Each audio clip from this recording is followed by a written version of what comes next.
electronic media. But unfortunately, this phenomenon has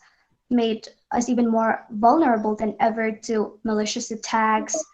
frauds, invasion of privacy, and other such unpleasantry. Gina The 111. cybersecurity keeps us safe from hackers, cyber criminals, and other agents of frauds.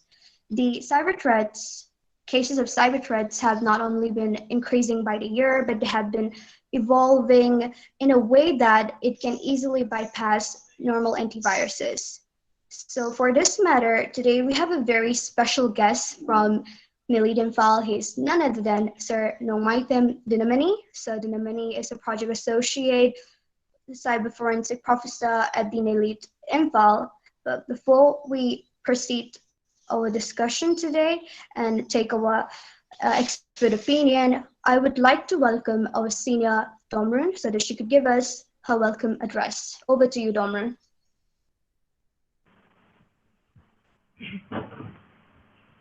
Thank you, Lindsay, for letting me take over. Once again, a very good morning to everyone. My name is Domrin Imnam, and I am of 11th standard. And it is my pleasure to have this opportunity to welcome today's very special guest, Sir Nomaitem Dinamani from NILIT Imphal. He is the Project Associate Cyber Forensic Professor. Sir, we are so grateful to have you here with us today, and thank you so much for accepting our invitation for this program. I hope you will find it great interacting with our students. And now a very, very warm welcome and thanks to the Director of RKSDV Pangai, Ma'am Asha, to the Director of RK Sanatombi Devi Education Institutions, Ma'am Jina, to the Joint Director of RKSDV Pangai, Ma'am Mona, to the Vice Principal of RKSDV Pangai, Sir Lalit Kumar, to respected teachers, organizing committee, non-teaching staff, participants, audience, and everybody who is present here right now with us. I'm so happy to see you all together here. I hope this program will be great and successful. And so the full form of NILIT is National Institute of Electronics and Information Technology. It was established in 1994. Specializes in the development of skills in the fields of electronics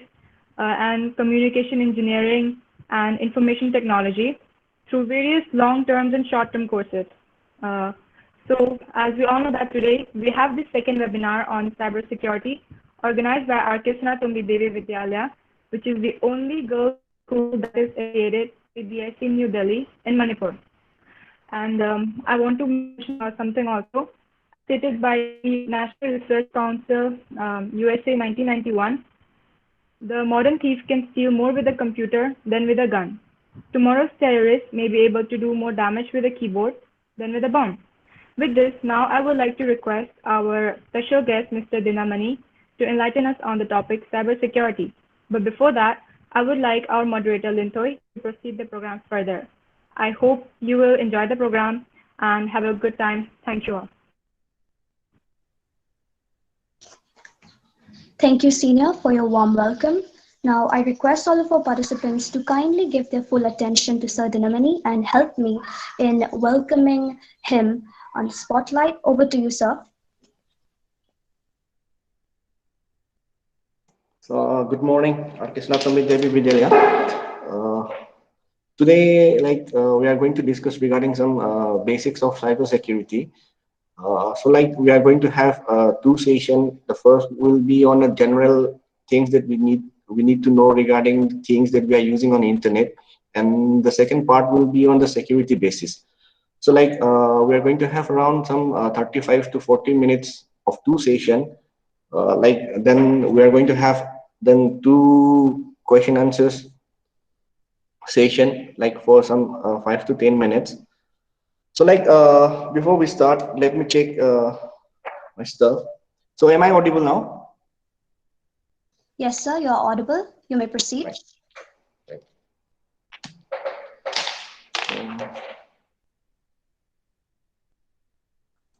So give me 1 minute. I'm going to fix my problem.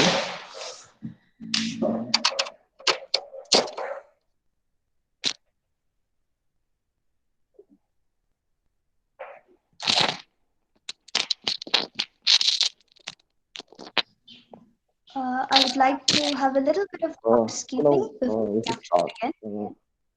Like, we'll go in Manipuri, so it will be means like it will be easy for us to better understanding of the terms Sir, and excuse hello. me, sir, pardon me,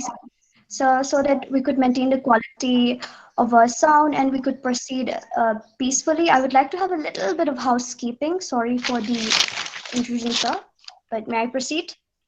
Okay. Thank you, sir.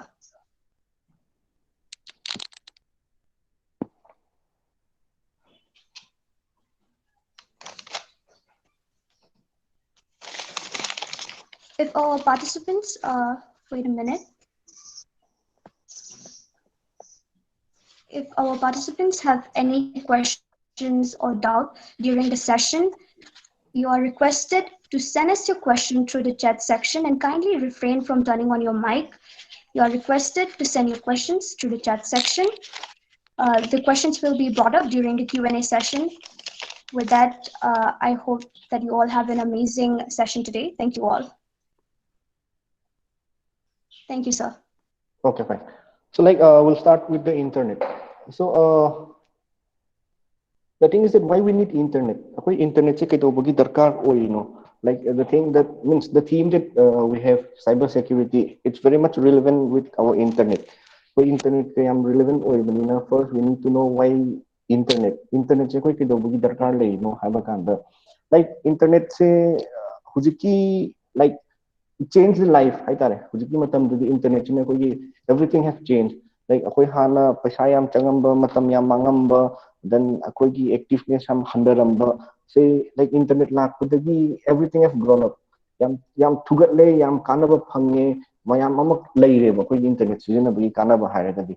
so like akoigi akoina kaidobugi why akoina ngasagi people in internet che kaidobugi darkar lei no hairagadi like a very simple definition thing internet and hairagadi koigi it's a collection of network mayam punjalaga semak apikpa koi wahidadi ham haiba apikpa network amane na haiba internet say it's a collection of different networks like kind of US the labor network India the labor network like Manipur the labor network the legal labor network so different network में हमसे as a collectively kind of internet से punjal लगा कोई world से कोई apik a very small world अमा इन ओहन बनेगा so like sigi internet sida akoina tawba yaba thabak na hairagadi tawba yaba thabak means like magi advantages haitare advantages da koi mayam ama hana da le khangaba ngatne even though we are going to discuss a little bit on this like koi internet ki kana ma hairagadi koi information sharing tawba da kanai then communication tawba da kanai then entertainment then koi work ki school ki relationship ki market ki yeah ko even kaino kana koi self expression tawba da yam kanai not only this kind of atopa hairagadi akoigi any isagi oiba personal query ema leiba kanda personal query ema leiba kanda ski personal query se koi hangom leitragadi now we have a chance to interact with google da koina like interact toraga hoi magi pirakpa output to chummi lali di khangjaga su but at least we have a chance so that we can interact with our computer yeah ko adumaina magi internet sigi kana ba mayam am le so akoina internet se lakpa kanda mayamna every day like we are using internet is sine but some basic rules haigadra natraga koi some etiquettes haigadra koina internet sine ba kana koina tawba ya ba thabak then means khara hena hygiene oina tawba ya ba thabak like internet ethics ngakna So, tatpa ya ba before we okay proceed with the computer ethics, can you please turn on your video? The audience would like to see your face. okay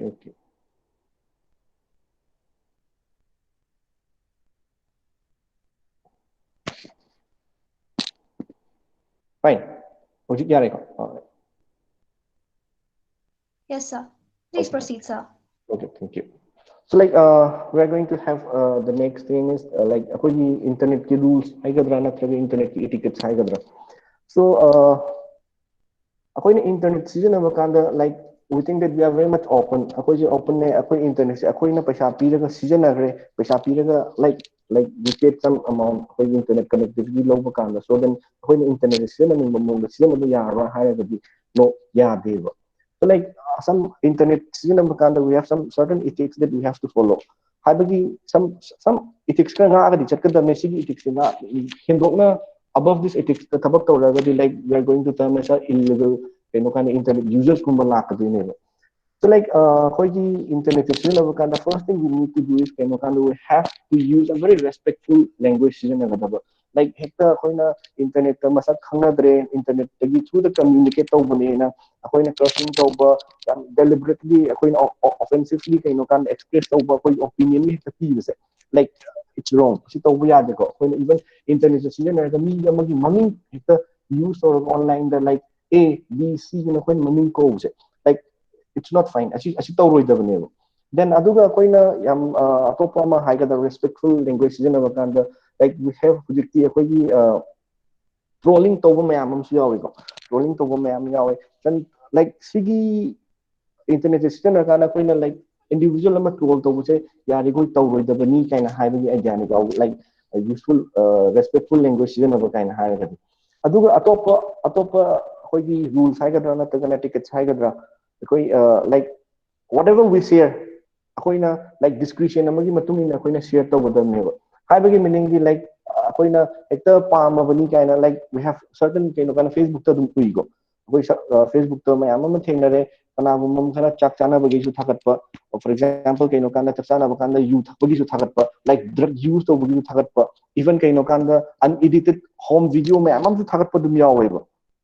So like sumaina koina hector internet online da koina sigi share to mo si yari koi to biganu ko mayamama then atopo amana asagi like koi terms the higher don't exclude others kind high.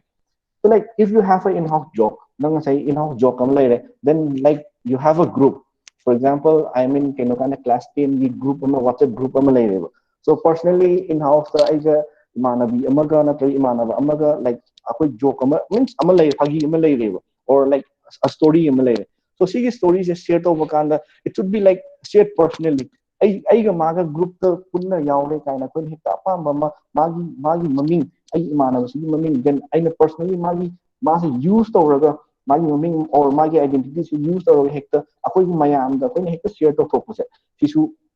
si tawdabne it should be kaino kanda private oina tawdabni ko when internet sijan kanda. Then atopa mana like huzik for example like Facebook Instagram adudu mayam laire social networking sites mayam ama sigi social networking sites mayam se like we have a chance to have like friend circle mayam ama hengat pagi option mayam am thol like so that we can keep on touch mayam ano mayam ama imanaba hanagi mayam am thengna fine asagi ai family members mayam ama ai friend circle mayam ama aina friend oina add to budi kesu kaide but when you are using social networking sites, natraga like internet use over kanda, you have to choose your friend wisely in a high point. Kay gino haba kanda, nang nasagi like it's a simple click. Nasagi nang me do tirani like me do thogle like something nang me maming ama tirani search store. When the search store tirani me do thogle certain friend request haba na haba say send na have a click ama the low level. Even adu accept or opportunity kaino kana coin accept na have a click to the lower level. So what we think is that kaino kana same sige accept sige gi marattab friends lai na kale but no kaino kana ngasagi aina thari ba imanaba aina request thari ba imanaba or friends se kaino ma se karamba mino karino have se koina khangdana ekta Facebook the friend gi list ya magadi then Instagram da ai ai followers ya magadi kaina khalle ba koina aduna hekta khangdaba mi je koina yani ko kino kana ko social networking site ko internet like sumba tools software application naam sijana kanda ko add to bi ga damni ko aduga atopa mana like netiquette yam important oiba koina netiquette haraga di koina like mail gum ma thama kanda yam achoba mail thajun bi gna kum yonda for example kaino kanda aina yam phajaba like as a scenery picture ka laire then even kaino kanda ko yung the function ma tawre adugi like photos collection laire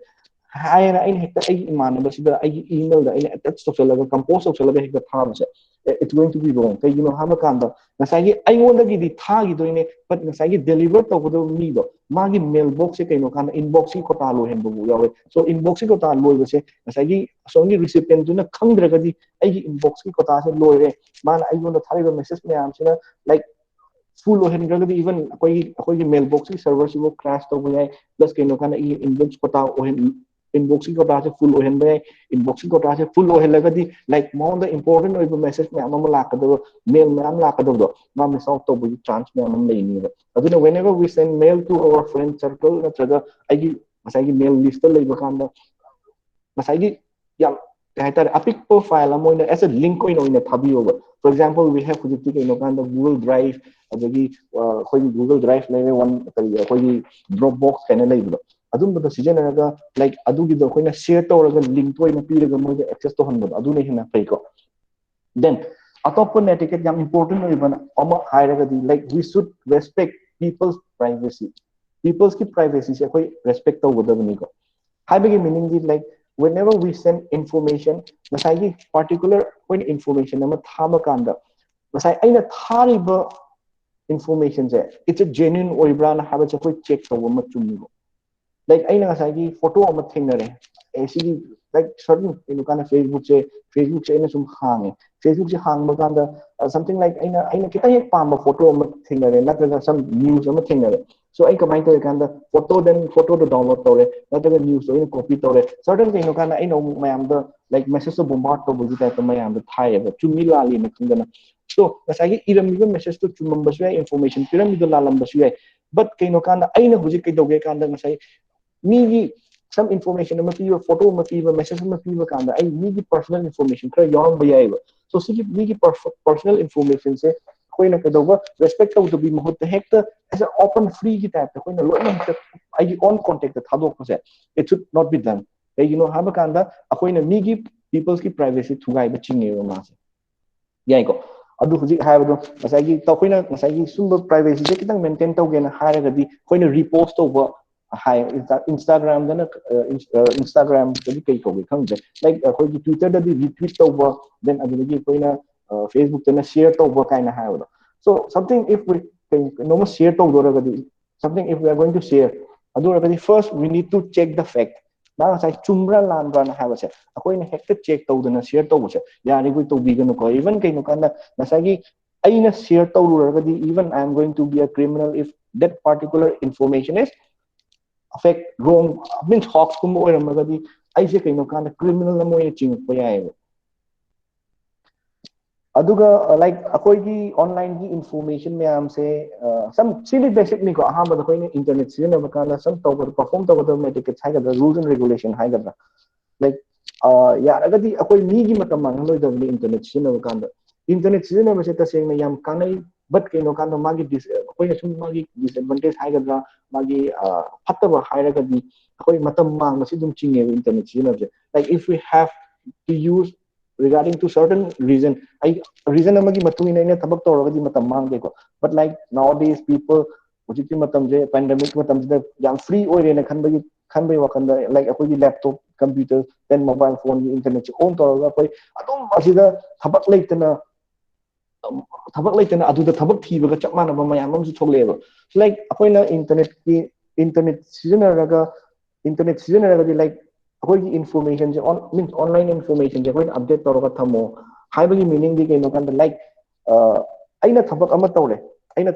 like I am going to interact with one of the people around the internet user gi ni ma aina wari sana doreba aina nga sai ai gi damakta aina free oiba du maina mi gi free ki oiram da ba yaiba haibagi meaning di aina free aina mana ai gi interact tawgen haga hujik ai matam sangi wari sana se natraga like ai se hujik sangdraga di like you don't have to wait ai nga sai nang minute tarang ngai ra mu kaina haiba se sumaina haroi da buni go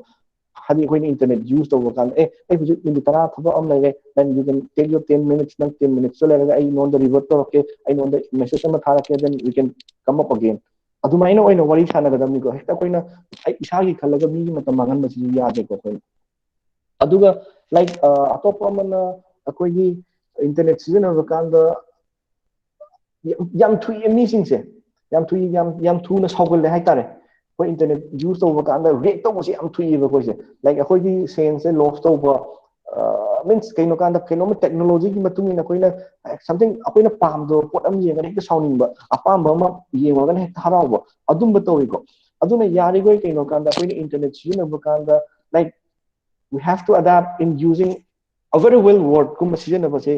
darkar type means kaino kana negative impact pibagi mahutta aina pam draga su to thokpa then पामगन अदुम येमो पामदगा तोथोप like पामदे काइन आइनो हेक्टा मिउना ट्रोल तोरमगा नेगेटिव इम्पैक्ट में अमम पीबुदो लाइक अदुम तोबिगनो if you don't want you just leave कछु काइदे नंग थोकिबो बट किनो कांदा इंटरनेट चैनल असनंग तोइदो कानादे असनंग तोइदो पामदे असेराम तुराना ना हायबो लाइक अदुम बाय तो या देखो लाइक हाइबदी कोइना इंटरनेट चैनल कांदा we are going to use the word a very well word kumba sijennagadabne na habani ko so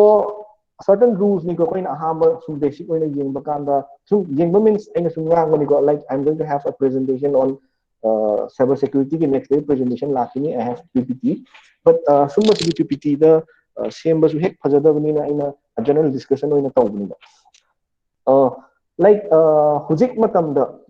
yam common oina hairagadi akoi social networking sites na akoi hek sine social networking sites na hairagadi karamba type of application software no hama kanda like which give you a chance to communicate with the world yeah go ngasai ge ko you world ko communicate to the yam line instantly communicate to ya na ba semba gumba application ne ma se so yam common oina yengba kana like we have the social networking site so we have akoi Facebook Twitter then Instagram kind of yam like so Facebook common oina Twitter ga Instagram ga Facebook ka yengba kana as my view we have kaino kanda importance on Facebook tane hena pibam to ena kale because kaino kanda we have maximum number of users on Facebook koi Facebook se koi na sum thi yeng sum research thi ba haga dana tara sum para ga yeng ba haga kanda like Facebook have above 3 billion users na yeng sigi 3 billion users ina kaino pedori no haga they are sharing information yeah ko mo sharing information tawe interact tawe even kaino kanda like colleagues then other professional network it with the well mak share tawe information share loy mak tawe so sigi information share tawe se yai Facebook ki moji main team di kaino haga kanda communications enable but when we use Facebook akoi na kaidawraga di akoi se like secure oidoino akoi se hena like internet Facebook se use to kan hena hygiene oibo se kamaino oidoino haga se akoi no khanjali de like ngasai atopa akoi social networking site Twitter then adudagi Instagram Facebook ka generation Facebook se na mayam hena pam se kai gino haga di in my view Facebook se kai oige haga open source oil open source way na having meaning like Facebook and having moji platform means moji platform UI amadi pleasure like akoi aina haijeraga like I have a chance to add my plugin aina apamba application je Facebook ta dum hapa yai for example kay makanda Facebook sigin na makanda mayamna application tongan tongan ma hapchen dana games hapchen dana like phone change to hondana theme change to hondana mayam perform to hoba sumba ya hali se kay gino hairadi like open source poi bisina nego but aina kan bakanda Twitter then akoi gi Instagram da sumba se oi de so I know zik hining badi like akoi gi some security hai tar security tips and tricks when we use social networking site but we are going to focus mainly on say Facebook to se kay gino ha badi Facebook me hena payam se pai ni so if you are going to use Facebook se pai season already first nang natawada thabak se kaino hama kanda you need to know how to delete the search history of Facebook nangna ngasai Facebook se season already nangna tawrami ba thabak mayam nangna thirami ba mayam se asi muthatpagi edawa means sidala history mayam se muthatpa hana haigadabane ba because kaino hama kanda nangna tawri ba thabak mayam se it's going to be there on a history on na search history in house the lay doineba so kana gumba muna nangi information ji hulan ge then nangi mind nangna tawiba nangi kokta laiba idea ma'am se in ubu phangdra su nangi idea ma'am se mind tawge thiget ke na haira di hojikti yam line like Facebook ki search se sidagi akoina mi amagi mind se read tawu yai kaina loweba aduna yare koi mi na akoi information se aina pami ba thabak aina tawiba thabak se like Quran danaba khang danaba tawgen haga first we need to know how to delete the search history je like akoi gi tare yam line akoi gi timeline page gi dum muthat pa yabani ko mayam adum horen adum check to bio search history na chi means timeline da yawone search history do horen adum like remove to bio bodel daily mak na traga so like weekly wise we can remove the search history then atop amana akoi gi tips hai tare yam important is the tips password ki matang da so when we use a password, for example, मासे कोई की Facebook की वगैरह, Instagram की वगैरह, Twitter की वगैरह, or any online application की, we should use meta characters and hyco. ꯀꯩꯒꯤꯅꯣ ꯍꯥꯏꯕ ꯀꯥꯟꯗ easy password ꯌꯥꯝ ꯂꯥꯏꯅ hack ꯇꯧꯋꯦꯕ easy password ꯌꯥꯝ ꯂꯥꯏꯅ hack ꯇꯧꯋꯦ plus ꯀꯩꯅꯣ ꯀꯥꯟꯗ ꯌꯥꯝ ꯀꯨꯏꯅ ꯁꯤꯖꯤꯟꯅꯕ password ꯁꯤꯃꯒ ꯌꯥꯝ ꯂꯥꯏꯅ hack ꯇꯧꯕ ꯉꯝꯃꯦꯕ ꯑꯩꯈꯣꯏꯅ ꯑꯦꯛꯖꯥꯝꯄꯜ ꯑꯣꯏꯅ ꯍꯦꯛ ꯑꯦꯋꯥꯔꯅꯦꯁ ꯄꯤꯕ ꯀꯥꯟꯗ ꯍꯥꯏꯀꯣ ꯁꯣ ꯑꯩꯈꯣꯏꯒꯤ ꯍꯣꯏ ꯐꯥꯒꯤꯅꯤ ꯍꯥꯏꯇꯥꯔꯦ ꯂꯥꯏꯛ ꯑꯩꯈꯣꯏꯅ password ꯀꯔꯝ ꯀꯥꯟꯗ ꯆꯦꯟꯖ ꯇꯧꯕ ꯆꯪꯒꯦꯅ ꯍꯥꯏꯔꯒꯗꯤ ꯑꯩꯈꯣꯏꯅ ꯂꯥꯏꯛ ꯗꯦꯂꯤ ꯑꯩꯈꯣꯏ ꯇꯨꯠꯕ꯭ꯔꯁ ꯁꯤꯖꯤꯟꯅꯩꯀꯣ ꯇꯨꯠꯕ꯭ꯔꯁ ꯁꯤꯜꯂꯤ ꯈꯨꯗꯤꯡꯒꯤ ꯀꯩꯅꯣ ꯀꯥꯟꯗ password ꯑꯩꯈꯣꯏ ꯂꯥꯏꯛ ꯆꯦꯟꯖ ꯇꯧꯕꯤꯌꯣꯅ ꯍꯥꯏꯌꯦꯕ ꯂꯥꯏꯛ ꯀꯔꯝꯍꯥꯏꯅ ꯆꯦꯟꯖ ꯇꯧꯗꯣꯏꯅꯣ by using a strong password strong password ꯑꯅ ꯍꯥꯏꯔꯒꯗꯤ ꯃꯤꯅ ꯍꯦꯛꯇ easily ꯀꯩꯅꯣ ꯀꯥꯟꯗ recognize ꯇꯧꯕ ꯉꯝꯗꯕ easily hack ꯇꯧꯕ ꯉꯝꯗꯕ password by use of meta characters ꯑꯩꯈꯣꯏꯒꯤ capital letters then ꯑꯗꯨꯗꯒꯤ small letters digits special characters 8 numbers of length ꯀꯨꯝꯕ ꯁꯤꯖꯤꯟꯅꯔꯒ password ꯁꯦꯝꯕꯤꯌꯣꯅ ꯍꯥꯏꯀꯣ because ꯀꯩꯅꯣ ꯀꯥꯟꯗ once ꯅꯪꯒꯤ password hack ꯇꯧꯈ꯭ꯔꯕ then you are open ꯌꯥꯏꯀꯣ ꯅꯪꯁꯦ ꯁꯣ ꯂꯣꯜꯂꯒ ꯊꯝꯃꯤꯁꯦ ꯀꯅꯥꯅꯅꯣ ꯍꯥꯏꯔꯒꯗꯤ password ꯁꯤꯅꯅꯦꯕ ꯑꯗꯨꯅ ꯑꯩꯈꯣꯏꯒꯤ password ꯌꯥꯝ ꯂꯥꯏꯅ ꯌꯥꯝ ꯑꯔꯥꯏꯕ ꯁꯣ ꯂꯣꯟꯕꯒꯤ ꯃꯍꯨꯠꯇ ꯂꯥꯏꯛ ꯃꯣꯔꯦꯒꯤ ꯂꯨꯄꯥ 10 ꯄꯤꯕ ꯁꯣꯗꯣ ꯂꯣꯟꯕꯒꯤ ꯃꯍꯨꯠꯇ ꯈꯤꯇꯪ ꯑꯐꯕ ꯁꯣ ꯑꯃ ꯂꯣꯜꯂꯒ ꯊꯝꯕꯤꯌꯣ ꯍꯥꯏꯕꯒ ꯆꯞ ꯃꯥꯟꯅꯩꯀꯣ ꯑꯗꯨꯒ ꯑꯇꯣꯞꯄ ꯑꯃ ꯑꯩꯅ ꯁꯨꯝ ꯍꯧꯖꯤꯛꯐꯥꯎ ꯌꯦꯡꯖꯕ ꯀꯥꯟꯗ Facebook have provided kano kana two factor authentication ana moina provide tawiko like Facebook provide tawi Yahoo provide tawi Gmail provide tawi hujikti like different organization they support two factor authentication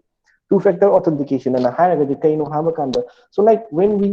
are going to use a application or software like you need two different authentication layer ani mean security ki layer ani ne nang sijana doise hana Facebook se koina hujik tawriba dalle koina tawriba sidi kaino haba kanda I give my username I type my password then login changebo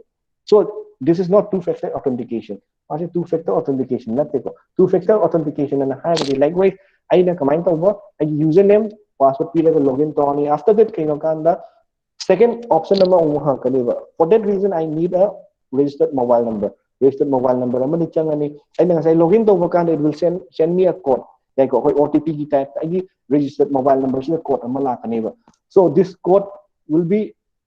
unique for every login right every login unique oidoine sigi code se lakpa kanda koina adui code to hapaga changdoineba then sina habidi kino kanda like we are going to have two different layers of security first like username the password to piba ani subudana personal oina laiba OTP do adu hapaga login to wuchineba so I think we should start using two factor authentication if we are using Facebook like then atoppa amana koina Facebook kumba then Instagram Twitter kumba tawba kana koina posting post tawba na dum hairasine so the thing is that nasagi Facebook ta mayam se kaino kana kaino post to hudagadi nungai to mi su dum yawe ani nongmada abi image tara hena post tawba then magi story tara hena post tawba mayam su leibo so we don't have any kaino kana restriction di like the post tawba ki but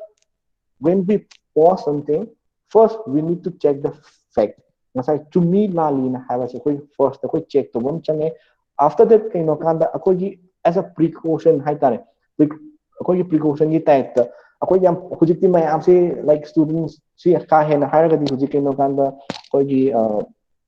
like like class 10 dagi ho 9 dagi ho raga like akoi gi UG tamiba kangu se sumba kangu sina khara hena active oiba na khali ka koi social networking sites da so like they do lots of posting on social networking site so aina hiding badi ngasagi akoina restrict tawbudi yade moina tawbudi tawde but akoina tawde se ahabada post tawde kanda factor han check tawbiba plus kaino kanda ani subudana akoigi ngasai koina take tawba na he hai mayam aina photo fajaba mayagadi like akoina imanaba tara de take tawsanba natraga imanabi means ai friend 20 yam de take tawsanba si yari goi tawbi ganu ko first if you want to take a photo yeah ko nangi friend nama nang take tawning first you need to concern the friend nang sai namana ba natraga namana nang hana concern to ai sumaina photo ma le si photo si you need to explain then si si ai nang take to ke yabra yare then fine nang take to bi ga dam ne so like how do you meaning like Facebook sina hujik khoi text it disable to ga tham su dum yaw ko for my side I text it dum disable to ga tham ne like I friend amana I se take to pakanda I wall the post it to because then I nang sai I text it disable to bulina I concern nama yaw dana I accept to dragadi take ti to oi but adumba to hogdaba kangu di sai gi kangu amana hekta people me am hekta check to salaga wall su hekta mana pami pam lekhangana maning do sijana hekta post to san base asi ju ya de ko then atopa yamna important oiba tips haigadra akoina hujikti mobile device tagi oina ayamba maximum Facebook users operate on mobile dagi oina taweba so mobile dagi oina tawena haibagi meaning di kaino aina hujik pusaningi je kaino habakanda so akoina once mobile Facebook hangena haigadi kamai tawge yam simple oina yam light through a personal mobile phone ne haiga akoi amuktang login tawgibasina loireba akoi Facebook je handan handan koi login tawdeba application download tawani then I give my username I type my password then login aduga ai session je adom chatlaga mobile se adom layeba so sometimes kaino kana ai mobile se tahuba then ai mobile se huran giba natraga ai mobile se some kanagumna misuse tawrpakanda aigi Facebook account open oina thambirame means so hangdokpiraga thambirambagi type neba chap mana ngasai akoina computer da Facebook seasonable akoina loiraga log out tormodo adumaina if you are using any social networking site on your mobile device please don't forget to edoba log out tawse kaubigano kaigino haba kanda nangi mobile phone se it's not that much secure kanagumna paibasu yai tahobasu yai mangibasu yai kanagumna hangabu kanda hek thingna kanda open oiramagadi like mana mapu oiraga he can do whatever he wants yaiko adumbodo idang check tawbiu ko then atopa amana koina social networking sites seasonable su dum tawe plus atopa hojiki koi games application tawbu kana su dum season so asigi su pusalakpa kanda akoi na confusion ama laibini ko surfing tawbu haba maga browsing tawbu haba maga koi internet seasonable kanda ai internet browse tawi haisu yawe kangu mana ai internet surf tawi na haisu yawe surfing siga browsing siga kena wase kaino haba kanda if I do a task on a particular field aina ai je Facebook se hange na haraga thabak tawragadi like koi browsing tawba means koi surfing tawba kaina haidone browsing tawba kaina haraga koi thabak su leitana hekta kedodino khangdana thiraga tawba kangu mayam se adumbane like hujiki aina si hiding makanda nowadays people use VPN and hujik technology mayam kana scenario mayam se VPN and higher the virtual proxy network and have sigi virtual proxy network se kaidogi have a kanda nasagi ID identity si lot laga atopa identity and the tabak to VPN tawdu but security concern that season of asylum yawe plus mase kana busulai magi kana dabsulai ko VPN se having a meaning the like ID internet season of kanda I am going to have my IP number IP number and malay duriwa so sigi VPN sin ai IP number se kedoba atop IP number ma ai nataba IP number ma virtually mana change to pidene adugi identity da koina tabak to ha do ne sometimes sigi se khoi yam important oiba official tabak ka lega khoi identity se lock kena ha ga de VPN sin na yawe but sometimes people as a darkar leitana VPN season of mayam se asu to bigano ko ina sum thengna ba kanda hujik anova hairagadi we India government na try gi matung in Chinese ki application me am thing ma kaina dum thingne so sigi Chinese application thing man ha se worldwide on thing pa nata bina like koi India gi IP number gi matung in thing pa gi idea ne mu so India gi IP number se sina ba yada bina mobile phone si da free over VPN me am hapcha laga hujik yada ba koi India gi try na sina ba yada na have application ya am sina ba si yauri ba so sumase tawbiganu ko yaragadi kanaba aigi yam important identity che lotlaga tawgada thabak oiragadi kasu kaide but without any certain reasons akoina VPN ka season tawse tawbiganu ko then atopa mana koi social networking site season kanda you need to filter your friend koi filter sumtaw tawde ko once accepted lifetime oiga thambagi type never aduna yarigoi so when you have time you just filter your friend list tangi nabana basi si yam tawi si kana da yam ngangi si thu ai khangna da mi ni si pam de hairadi nang unfriend adum tok tok piu ko ngasai once amutang add tawga di nang lifetime mo ne leigadam ne haiba ka su leite ko nang ngasai kana da mi hapchal ko sina like you are going to have a chance known the crime guma tholak pagi known the nuai ta tholak pagi chance adum thok toini ko so akoina Facebook sina bakanda hairagadi then atopa amana akoina application social networking sites application myam sina bakanda genuine oiba application do ina download to you go like third party vendor da ko ina application download to season of se season of digan over because Facebook and hire Facebook application it's there in their Facebook server or Google Play da should okay sorry Play Store da su dum yawi ko. So adudagi oina download tobiyo koina third party mirroring da tawraga download tawraga as a third party vendor namadagi hekta hapchan bodo adu tobigano. Like when we are going to use an application, download the genuine one manga sagi verified haigadra ta very sign yawba adudagi oina download tobiyo ko. So asigi certain etiquettes hai tare tips haigadra sina akoigi social networking site sumba ma sijinaba kana akoina tawbo yaba thabak kharani ko. Then coming to that, Saiji, aina laksanini amuk akoigi social networking sites me am sina kanda we have different numbers of issues, we have different numbers of challenges, and we are finding out different numbers of solutions. Koi Saiji social networking sites is lakpakanda akoiga issue me amam thing challenges me amam thing then threats me amam thing crime me amam thing even though adugi me am do amuk solve tawnaba we have different kind of solutions me amam also thigibo. So Saiji we'll directly go to social networking issue on a higher level. First, the social networking issue say important in a ying bakanda misusing identity in a high. Misusing identity in a high say the already am hangani ko adu kitang ten high na yaban ni yenge like face maximum kujiki anova Facebook users me am hanadi kya toram dego kujiki maximum Facebook another users may answer they sign up their account on their mobile numbers. Koi moji mobile number dagi moina ke doba moji sign up moji account same eva. So sigi mobile number se kaino kanda aigi lifetime ina khalaga laibai wane sigi mobile number se once kaino kanda aina season aroge aigi mobile number se debt oire na hire atopo means aina season adraga thamaga juditi India da MNP na mobile number portability na la amina kaga lam mamada amuk sigi numbers activate torok pa yae.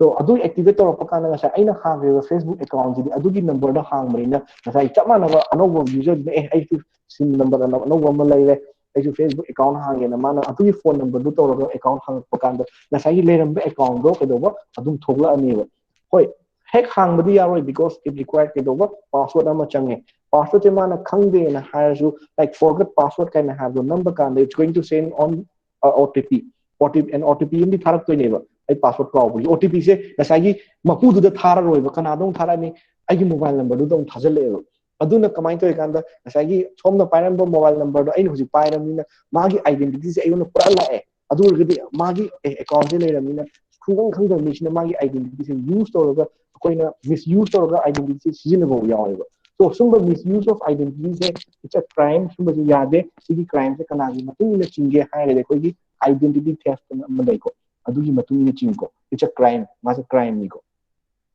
So atopo amana kai hage kanda koigi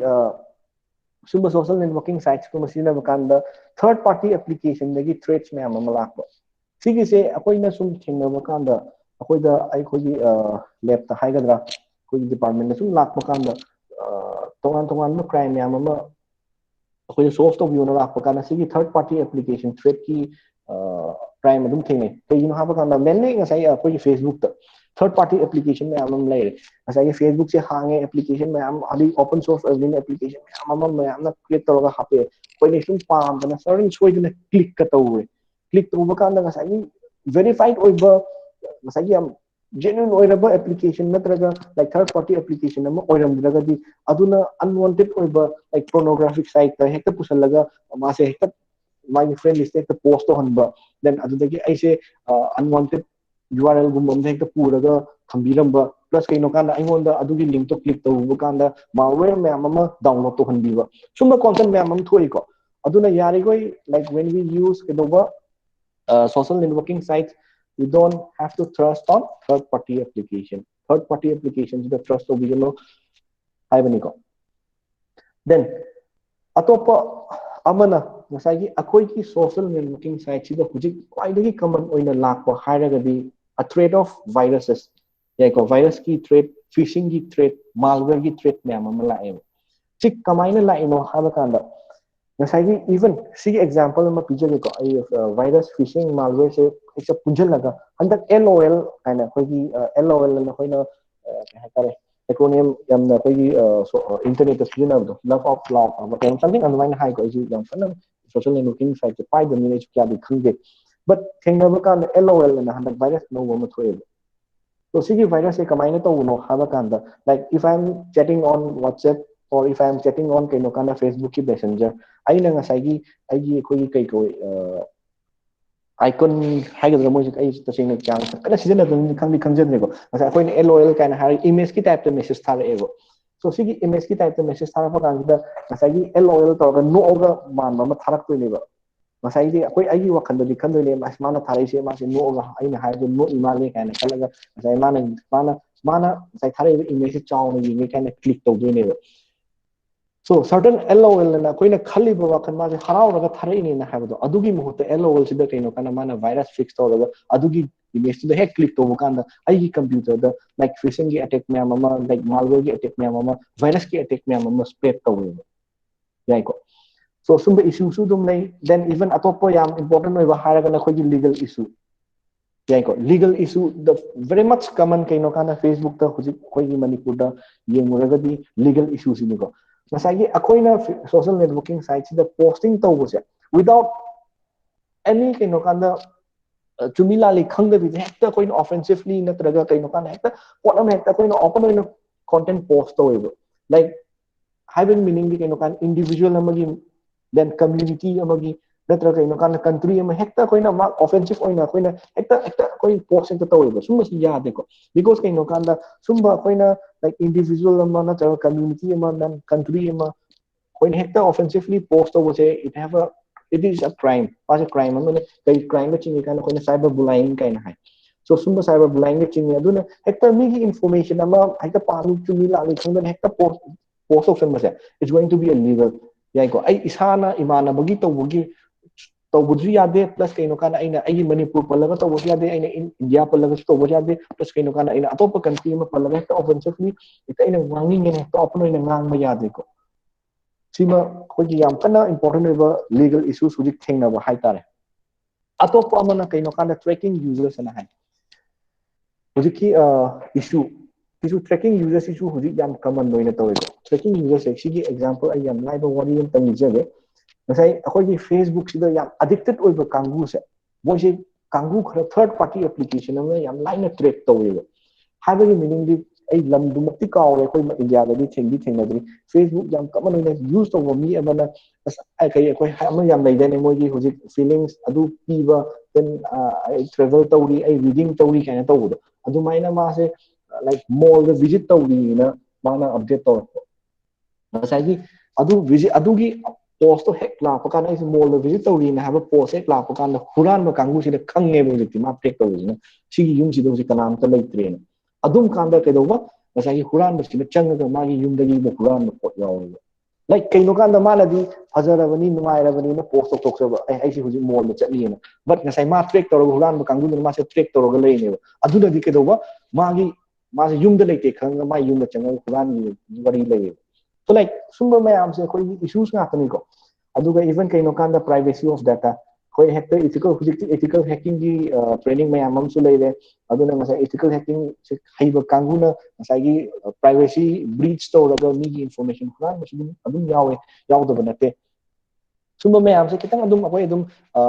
check to bi ga da ni ko so I know hujik kitang common oina yam ai manun chang di changdre but for the first session I know hujik social networking site ka kusaningba idea na hire di sibo adum akoi dum longba yare ko atopa kitang high end training mayam su lei tools mayam ma su lei adu makti yo ro se koi kamaina solve to doino kamaina handle to doino I was the only thing I know hujik social la da hiding badi sigi mayam se pra loire na hire sigi mayam si da secure oige na hire ga koi na tawda ba tabak se kaimo relax se so sigi social networking sites kuma season na koi na secure hen ge na hire the first thing what we have to do is kaino kanda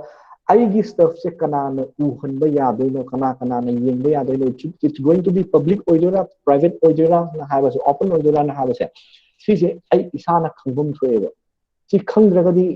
edoba si issue mayam se kedoba adum thoki neba yai ko atopa amana social networking sites like sigi issues mayam se control to ge na hire the first we need to put login alert hapma change ko login alert ana haragadi like koi gmail da so dum login alert pi ne Facebook da so dum login alert pi ne lawe ena kan bada ꯑꯩꯈꯣꯏꯅ on ꯇꯧꯔꯒꯗꯤ like ꯑꯩꯅ ꯉꯁꯤ ꯑꯩ Facebook ꯑꯩꯅ ꯍꯧꯖꯤꯛ ꯍꯥꯡꯉꯒ login ꯇꯧꯕ ꯀꯥꯟꯗ it's going to provide me a message on my registered mobile number ꯅꯪꯒꯤ ꯍꯧꯖꯤꯛ ꯅꯠꯇ꯭ꯔꯒ mobile number ꯅꯠꯇ꯭ꯔꯒ mailꯗ ꯅꯪ ꯁꯤꯒꯤ device ꯁꯤꯗꯒꯤ login ꯇꯧꯔꯦ ꯅꯪꯁꯦ ꯆꯨꯝꯕ꯭ꯔꯥ ꯆꯨꯝꯗꯕ꯭ꯔꯥꯅ ꯑꯩꯈꯣꯏꯅ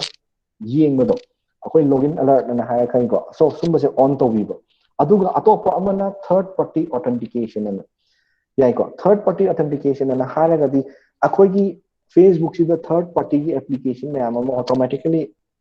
activate tawnaba on tawnaba tools to koina kedoba disable tawaba thambiba yai ko aduga atopa amana akhoi privacy setting da aise atopa users singa kamaina interact tawdoino like for example aina pamdragadi koina unfriend to kopiba nathaga aina head unfriend tawba nuaitraga su kedoba koina block tawba kaina haibdo adumba ngasai how to interact with the users and have it adumba du so koi follow to bigadabni ko atop khara hairagana ngasai ge koi security browser gi security ka sudum change browser gi security na hairage koi na pop up block tawba yai ko adu phishing site block tawba adu koi browser ga password save to handaba yai ko adu third party gi cookies disable to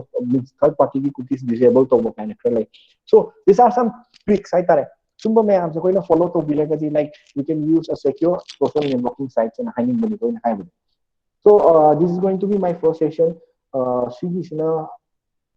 basic keno kana koi yam common oina hujik sina ba social networking sites ta khangba ya ba khara ne logja so any like we are going we can have around some 5 to 10 minutes question hour then after that we can shift on the second session. The Q&A session is now open as mentioned by Sir Dinamini. Mona Lisa, you can now take over the mic and give the questions from the chat section to Sir. Mona Lisa? Thank you, moderator Linda Tonausen. Good morning, everyone. I am Mona Lisa Yakon from class 9, and I will be representing to asking the questions on the behalf of our school. Then the question is, this question is from Sobam Bani. The question is, you have an online friend who you don't know in real life. Sir, please answer this question. So like koina aina ngasai haijab the social networking sites ta koina follow tawgadaba some etiquettes and hairagadi like social networking sites open way like aina owning friend aina happening friend like up to the limit we can have but keno kan hekta akoina apamba friend am hekta add tawbana haibase it's not a good practice ko internet sin na practice aseng ba tum banatte ko because like social networking site ta aina friend oribase ma se karamba mino haibase khangma ngamdabina like aina friend oisaloroga it can be a threat to my account natraga igi identity the threat am oirakpa so like my view is that if you are going to have friend on social networking site then you have to make friend on your genuine people only nang say genuinely nang khangmo like ma say igi friend ni igi family friend ni then igi family circle ni then igi friend like say igi friend ni na haraga so friend ni chalaga koi na accept tawdo it's going to be wrong yeah nan gani ko yeah they have dinate friend or but it's not going to be a good practice.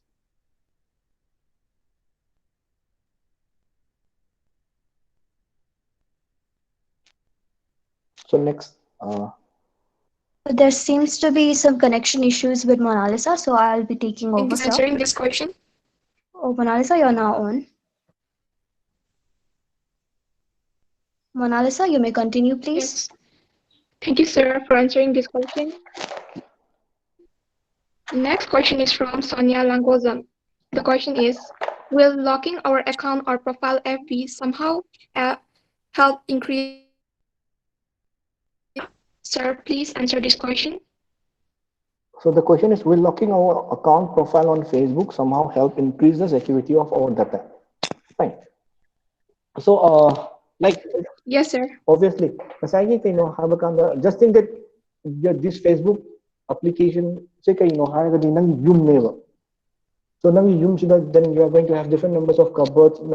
different numbers of tool stuff. So like sigi yum say nang na chat kibakanda solo lam jagadi it's open to the community. Like neighbor ma'am open type neva. Like like if you have kind of Facebook account, you have to have your locking process locking tool di laigadabani ko. Like lock tawdragadi account lock tawdragadi, it's going to be very hard. Means hangdoga aigi yum sita sana laire, aigi yum sita paisa laire, aigi yum sita fridge TV ano mayam laire. So apam da loro haraga tamamaga chap manai.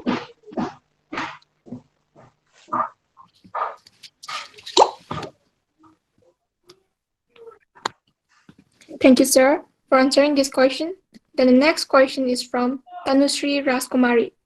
How can we predict whether a particular website is genuine or safe? Okay, fine. We have different certain conditions to check whether a website is genuine or not.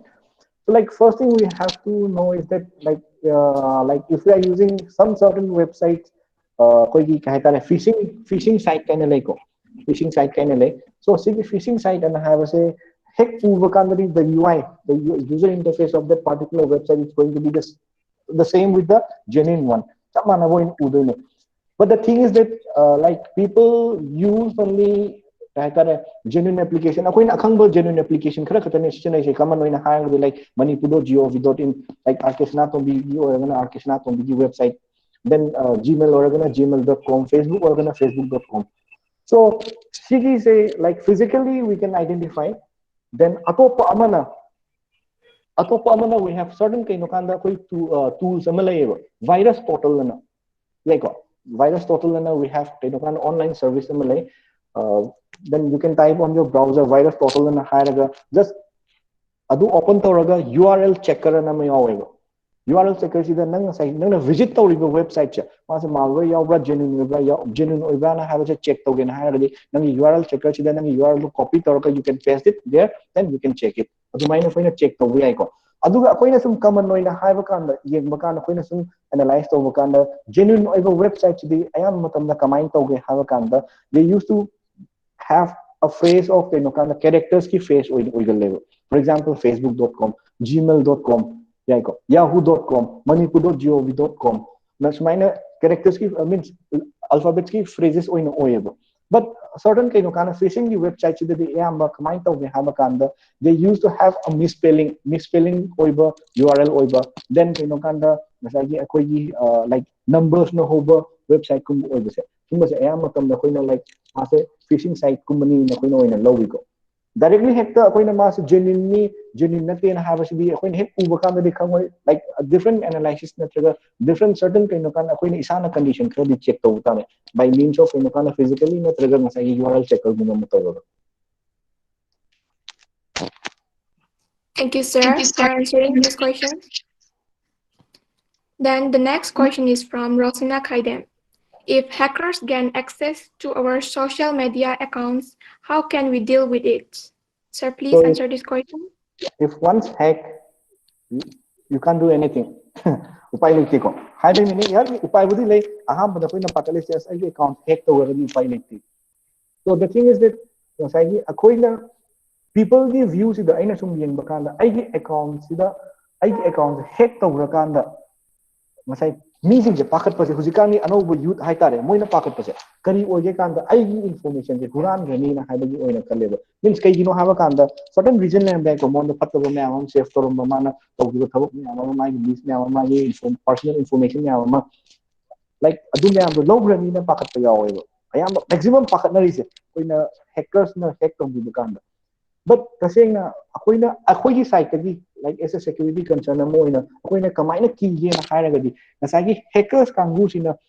hack to riba account do identity is theft to mana seran turana to kadra sina ko no key sina like views to ngali ko kasi ako'y some use na khali sina ID as account pa ida in ay yung label details na ay nasay harap na message na ang nakapon video me ang dulo ugani na kan mo but ako'y site kadi na mo mana adu account hack to wala magi identity theft to run masin kay mislead to kay misuse to hay bagi idea nila. The thing is that nasagi account mo hack to wala the first thing is that you can directly talk with your customer support like application natraga software do ki customer support ka kedo ba wali sana ba then adu hack loy baga nasai kedo ba you need to file a FIR another cyber police kumada ko na case means FIR ama koi panbiyo si pan se kai do bugino ha ma kanda na sagi nangi account se kana gumba mana identity nangi identity se hek loraga season ra pakana nang se misuse to nangi identity se loraga ma mislead to pa means posting am to pa gyan men ta do am to pakanda at least you have a chance ke do ba nang se kitang koi safe side le ho na ba ke do koi force ta koi na to do se police ta report to bus ne yai ko. Thank you, sir, for answering this question. Then the next question is from Langlen Nongmaitem. The question is there a possibility that we are risking our privacy when we use VPN? Sir, please answer this question. Yeah, very good question, Nicole. Lang na hai se. Nasagi VPN na haga dekoi virtual proxy network na haga ne. So sigi VPN se koi na like ani thok na use to ani thok na use to habdi kai no kan da nasagi ai privacy se load na ba ama aduga nasai asing mata se na haga ai privacy se load na ba ne. Nasagi VPN se season araga koi na ai privacy se open utho na habdi dai kitang palm dekho. Landwena kale VPN season is kai no habakanda igi privacy protect tawjabane. For example kai no kanda aina igi internet season abakanda igi IP number amale. So igi IP number se hek kana gumma mayam khangragadi aise aina tawiba thabak mayam so ma khangdoine. So like aina VPN season araga igi IP number se India gi IP number mahutto like I'm using a Pakistan gi IP number ma season araga. Then during the time aina tawi tapose kai no kanda igi IP se pitok na igi IP se block pati. Yeah, Rick to like VPN season when secure to one low. Thank you, sir, for answering this question. Then the next question is from Mangang Laima Pangnam. The question is, how can we detect cyber attack? So like cyber attack should detect we don't have any tools, then we don't have any softwares. Masagi cyber attack ana haragadi yam chu yam ne hoi daibusu yawe cyber attack like virus kumba thajalakpa malware kumba thajalakpa spyware adware kumba thajalakpa di koi adum kai hatare detect to ngam but like cyber attack na pulap haragadi kitang question ya kitang yam punjan gi bra oine lowe ko detect to bose ya basu yai plus ke no kana ya da basu yai ko kamaina to do no haragadi like cyber attack different mayam am laiba like phishing site and hire. So phishing site even it's a kind of cyber attack ne. So phishing site check detect adum tawe by using kind of links kena adum cyber attack means phishing site attack to win yaw. Then aduga botnet kum changa gadi like chise detect to ngam de. Aduna kidang kaya tare question je punjan gi bra in low ego. Hekta particular in answer piba ngam da bagi type to in oile. Thank you, sir. Then the next question is from Dadu Thoidingzam. Then the question is, if we have malicious attacks or security breaches from others, is Google and Facebook really protecting our secrecy and not using it for their own whatever purposes? Sir, please answer this question. So, like security breaches me adum like the like security breaches they come kind of hina thoke the hierarchy like akoi unsolicited means akoi da khangdaba third party application gumba ka hina use over things sidagi de akoi security breach gumba lay na dum law but kind of like if they are using Google then Facebook they have their own security privacy they have their own algorithm they have their own security concerns me amam je ba moida aduna like if we are using Yahoo, then if we are using Facebook or if we are using Google, I don't think so. We have to scare regarding security breaches. Like if we are using some different kind of third-party applications, like for example, then download and give you email. So information provide third-party applications. Means we have a chance that we can leak our security. Yeah, even example na haragadi igi email the laiba message mayam se kamaina tawino email mayam se igi email the laiba email message mayam se kamaina tawino haragadi khangna badagi tharak yawe khangna dabai tharak yawe like khangna dabagi like spam message mayam su laiba sigi spam message na igi email se kamaina identify tawino haragadi like we have different third parties mayam like moina tawi thabak se kaino habakanda email mayam se gather tawraga moi se amu email ayonda lupa lising piro no email 5,000 pir again kind of many you on but third party wo udum lay yaiko adu yoli do kaino ha ga koi security breach ne mani ko adu ga sai koi Google gi Facebook gi koi gi security then koi gi data privacy me amse disclose to kani ha ga sumi mo like ai hujibok ti thaja de ko like thank you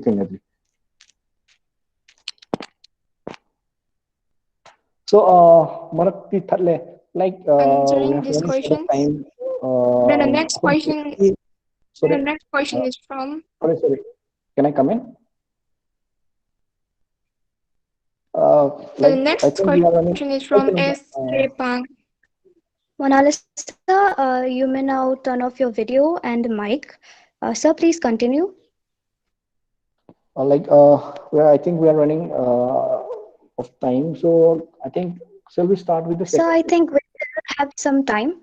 I think the event was till 11:30 a.m. So like before we wrap up, like you could give us your expert opinions on online harassment, which are constantly being faced by adolescents all over the place. So fine. I think we should go to the next session. Like I'm going to share a presentation.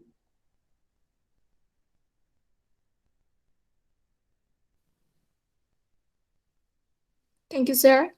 Then the next question is from S.K. Pang. The question is, how do we know? Monalisa, the question and answer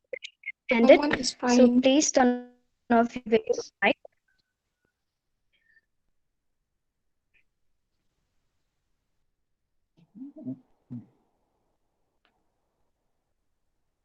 So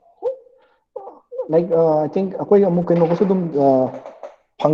question answer matam na gadi dum talk se but aina kitang hiding ba like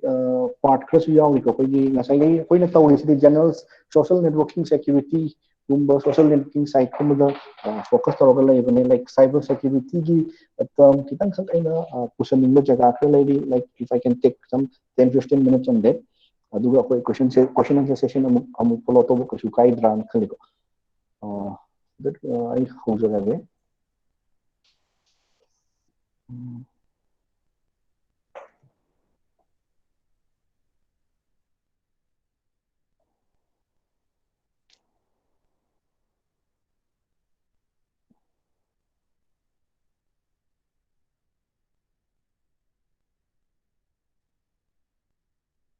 So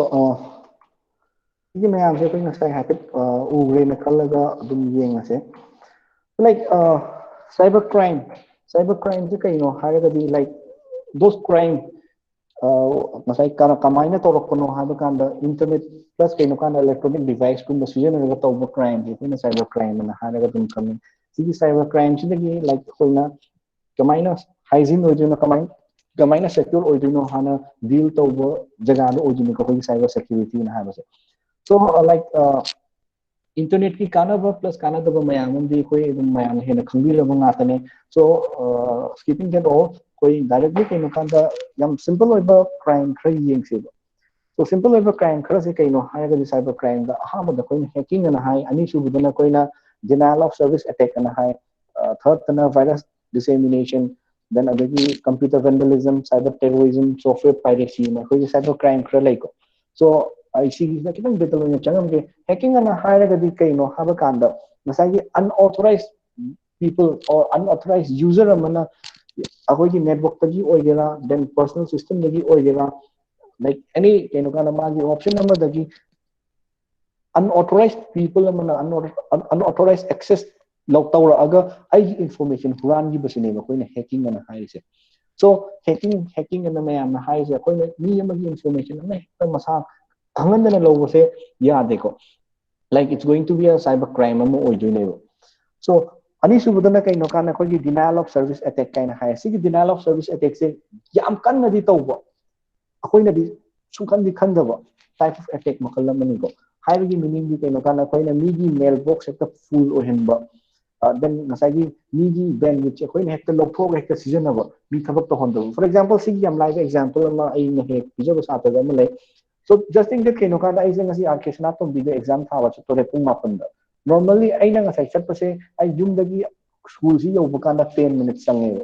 so So I friend circle mamu pataba kangu kharana mogi wakanda lai sigi pekha se aina tharaga di aise pass tawrani moise like for example moise fail oirani aigi pass tawrani haibagi like moida mindset ama lai re moi mamu pataba kangu sina kamai tawe kanda aigi ngasai normally ai school japada minute tara gi mamang da minute tara le wali ngai tholak ko duai ai minute tara wali ngai tholak ko ni masagi pataba kangu ai friends in se sina kamai tawe kanda aigi lambi se block tok se le ai se chat pa ngamandro means kenu kana moina traffic jam u hele bulo je nataga ai se moina wai sangana pharaga thamne so aigi matam se pung mapan exam hogoda je ai ngai normally minute tara ai thanda la ko kana chang do ji jor ko kana ai some excess minute khadi low do ri do adu agar ai se pekha khawa ya ro chamana na kamai tawe kanda moina akoi gi sumaina like bandwidth huranba then victim ki network jam ohenba ko sumba flooding to sunba mayam se koi kai teaching ye hire it's a crime under denial of service attack and like ko sum se to buya de ko mi mail la pata thajan mi on message halak ta la koi pata thajan mo adu to buya de ko so atopa mana kai no kana virus dissemination so virus dissemination na have a karam type of crime no have kana koi na bombarding of different attacks and have like kamai to ekanda ngasai gi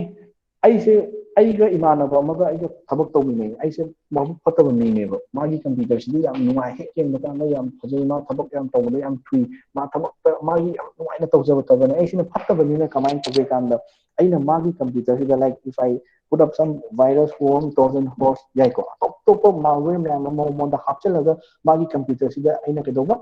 or magi system sida aina attack to hol level sumaina aina fatadana aina miyon de tawliba virus thajan logumba thabak malware thajan logumba thabak neba so sumba sisu yade akoi yam common oina tawe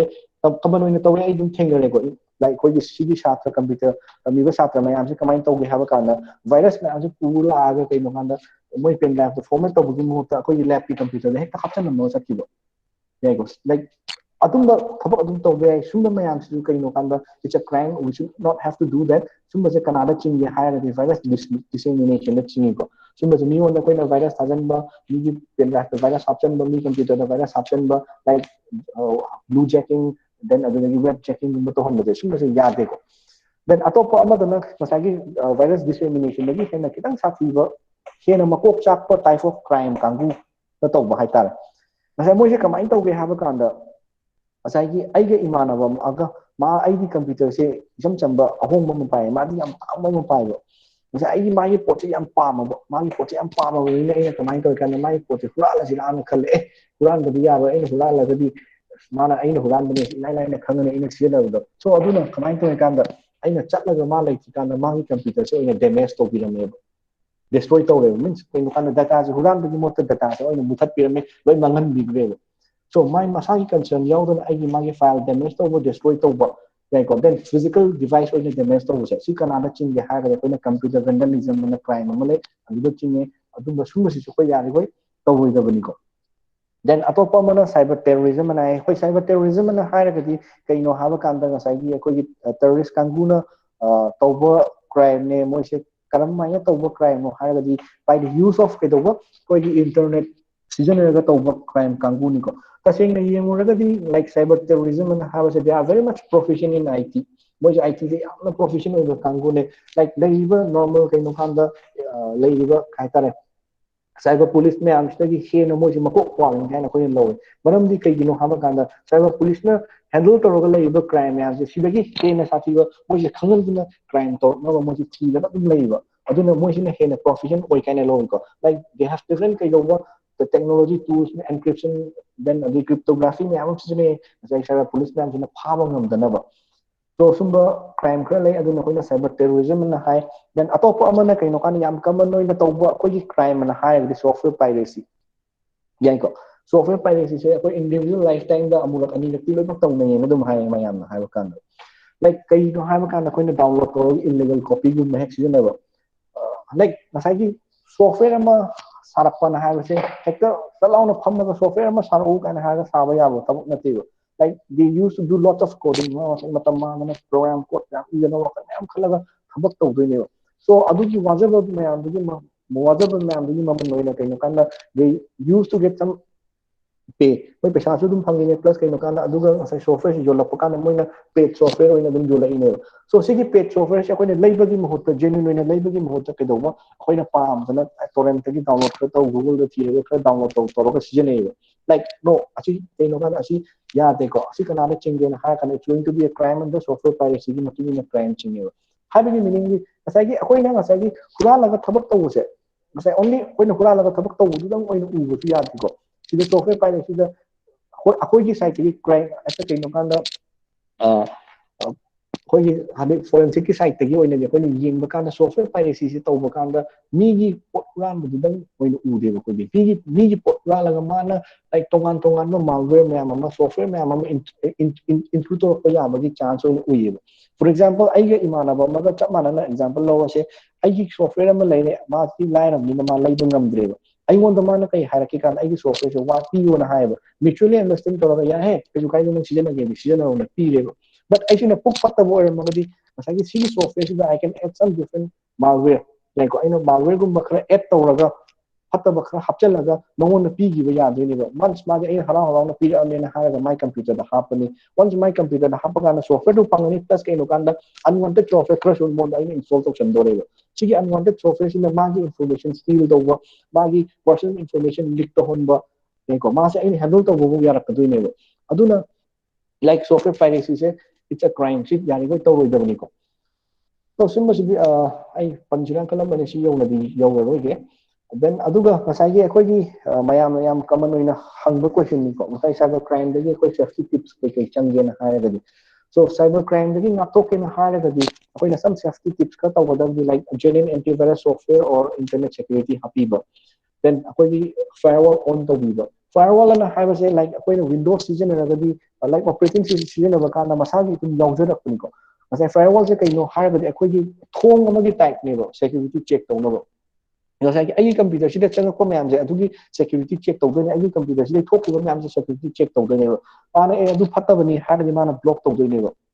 ngasai akoi na kamain to ikanda akoi ne ka he na pam dana firewall se off to ga chang ba yadri na have application software URL website me amam ko visit to sudum yawe adu chatlu bana have say like we don't have means we don't know awini salim ham pamra patta bana khangdam na halak pa kana ina patta software me amam malware me amam yai ko adu pura na halak sudum yawe ko adu ga atop pa man ko uninstall unnecessary software na hai uninstall unnecessary software na hai ga di kamain to ke kana mayam se common oina iman akoi gi jiki train sida computer sida software me amam ha pa ga di ahiboin uba mobile phone ji application me amam ha pa gadi mobile phone pai ba haibo ni uba adu ta sei na ha gadi lan do ni ko adu to ba ya te like ai mobile phone ai pc the hap to sei kai no kan da ai na sijana ga da software do adu kitang oi na happy over unnecessary software na te laptop yo kai gino ha ba kana software si di koi na uba pang na te mo the loophole am he yo ba kan da ai gi security breach me am ma tor ko ya do ni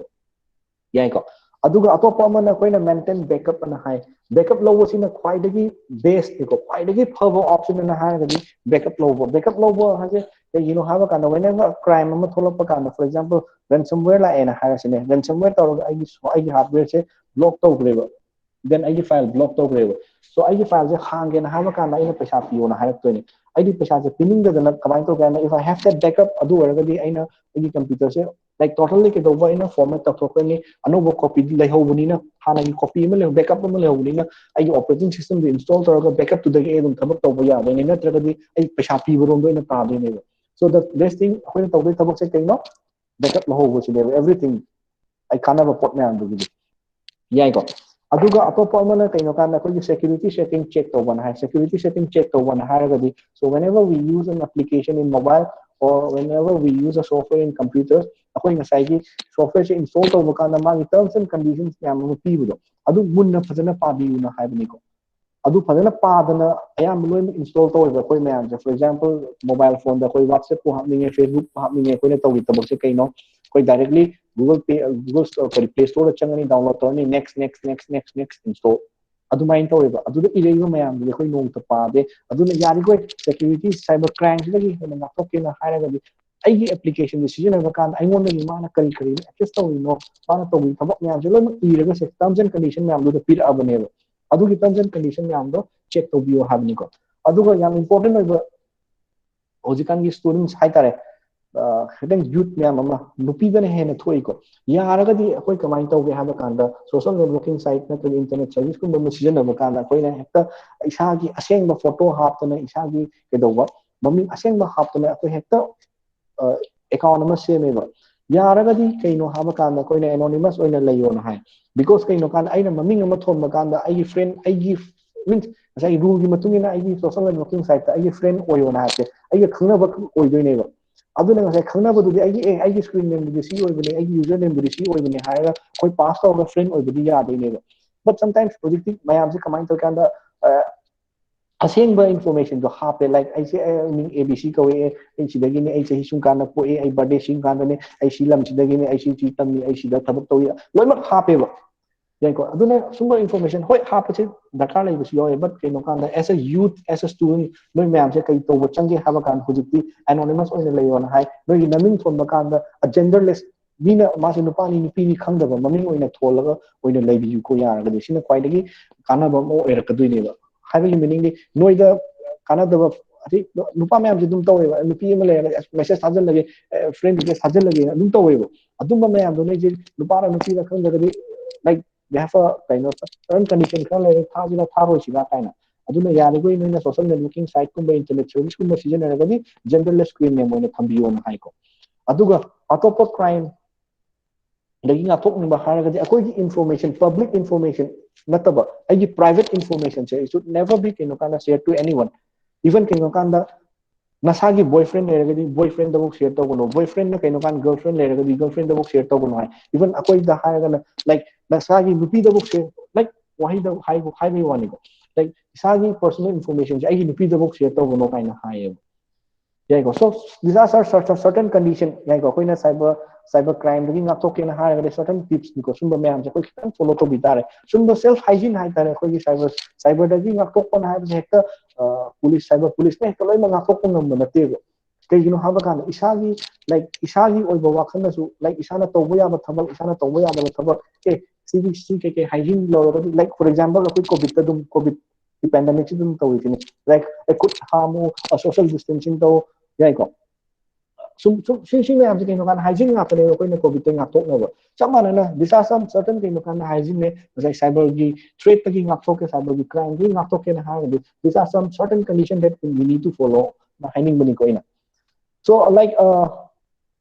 see ne I know some hiding ba so anything like kasagi chita hoba nanda hoba like rega su like you can take up some more minutes. So there is a question from Prerna Cordial, and she's asking, how is cybercrime prevalent among the teenagers, and how can we cope up with the problem? Suggest some first-hand precaution. So, cybercrime. Cybercrime, say I am the physical kind of teenagers, I am the because you know have a kind they have lot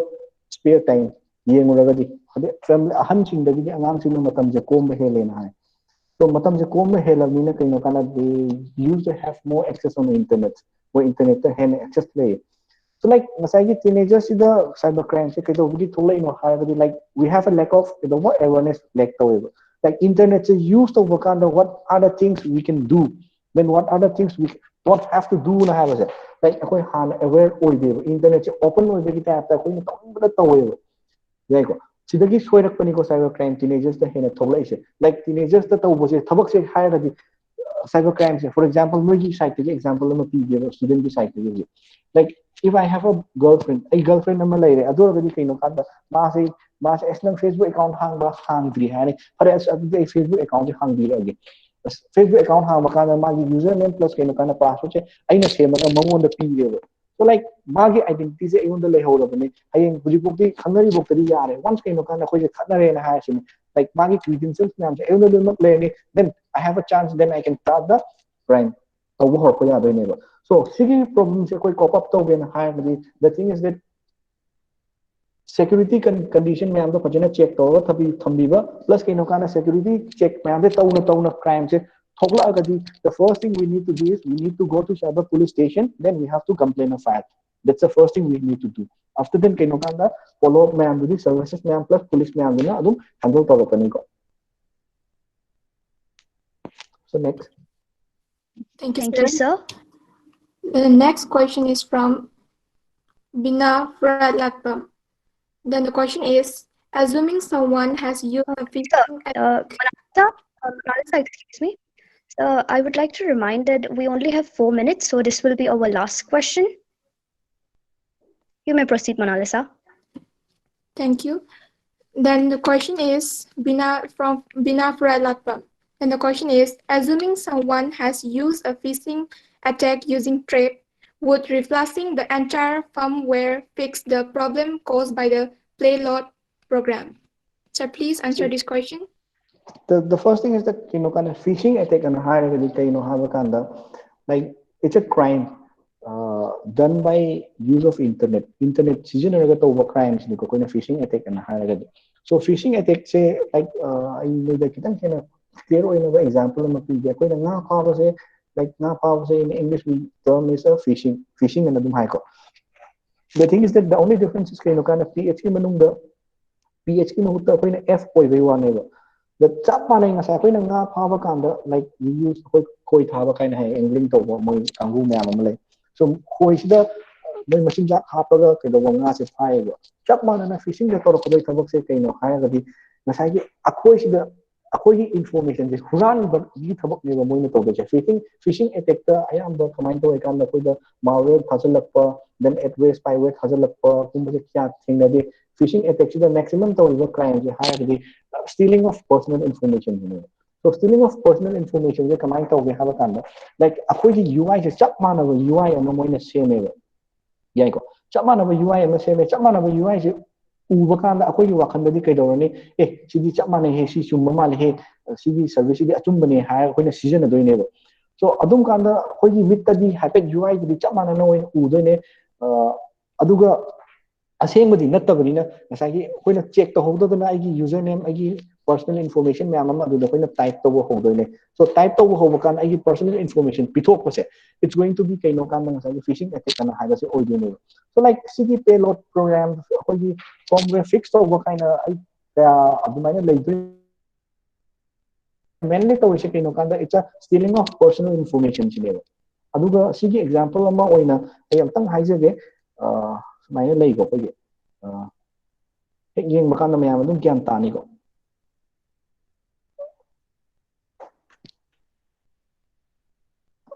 so can you see my screen?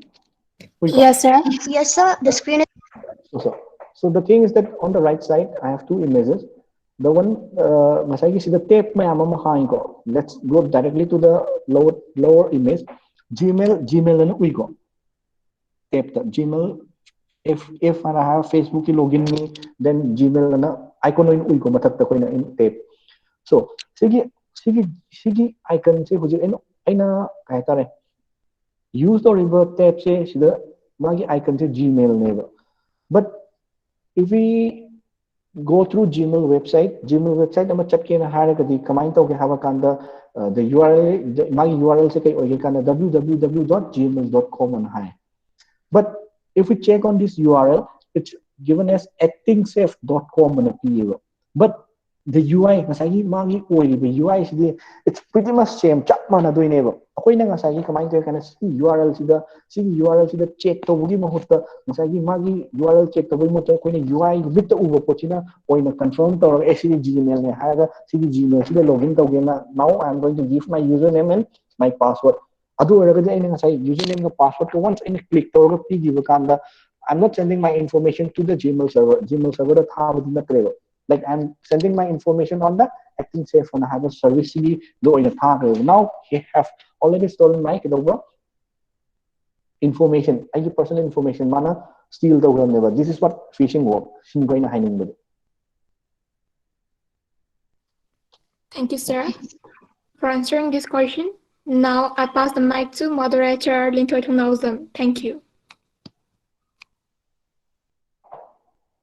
Thank you, Monalisa. Now let's welcome Purnika. Purnika, now you may have the mic.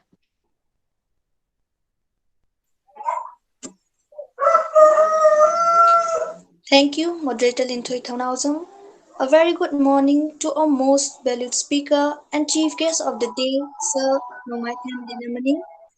respected Director Gina Tongram, R.K. Sanatomi Devi Educational Institution, and Joint Director Mona Tongram of R.K. Sanatomi Devi Vidyalaya, Haucha, Pangwe.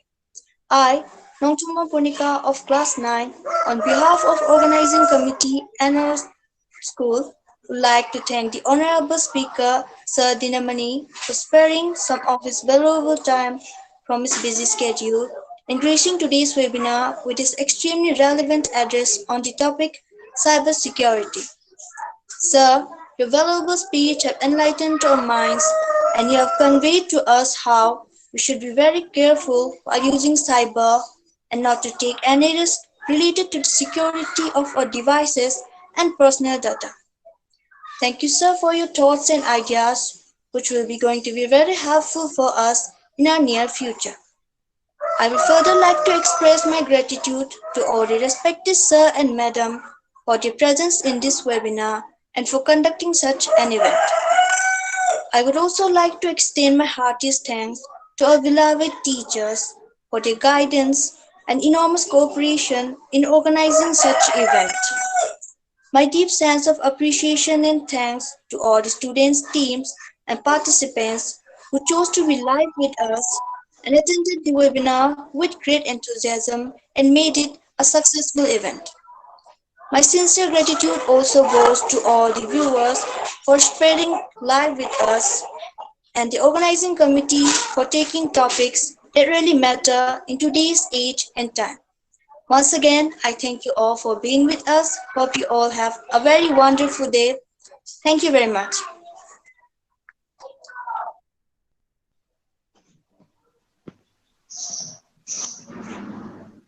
Thank you, Purnika.